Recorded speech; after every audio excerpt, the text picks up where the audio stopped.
પોરબંદરમાં ખેડૂતોએ વીજ વિભાગની કચેરીનો ઘેરાવ કર્યો છે। વિસાવાડ સહિત 6 ગામના ખેડૂતો એકઠા થયા હતા।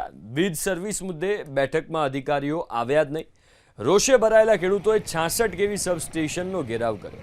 પોરબંદરથી તમામ સર્વિસ આપવા ખેડૂતોની માંગ છે। વીજ સર્વિસ પોરબંદરથી બગવદર કરી દેવાયાનો આક્રોશ છે।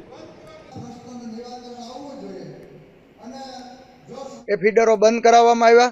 જ્યાં સુધી એસી સાહેબ ન આવે ત્યાં સુધી અમે અહીંથી જવાના નથી અને એ પછી જ લાઇટ ચાલુ થાય। એટલે ખેડૂતોની કંઈક વેલ્યુ સમજે એવી નમ્ર અપીલ તંત્રને। અમે કોઈ આ ખેડૂતોનો પ્રશ્ન છે એ પ્રશ્ન બાબતમાં સરકાર અમારા પર વિચારે અને આ ત્રીજી છે ને આમાં કોઈ રિઝલ્ટ નહીં આવે તો હવે જન આંદોલન અમે બધા ખેડૂતને હેરાન કર્યા। પછી ન આવવાથી અમે અત્યારે 66 કેવી સબસ્ટેશને આવ્યા અને અહીંયા રામધૂનનો પ્રોગ્રામ રાખ્યો કે ભાઈ ન આવે ત્યાં સુધી આપણે રામધૂન બોલીએ।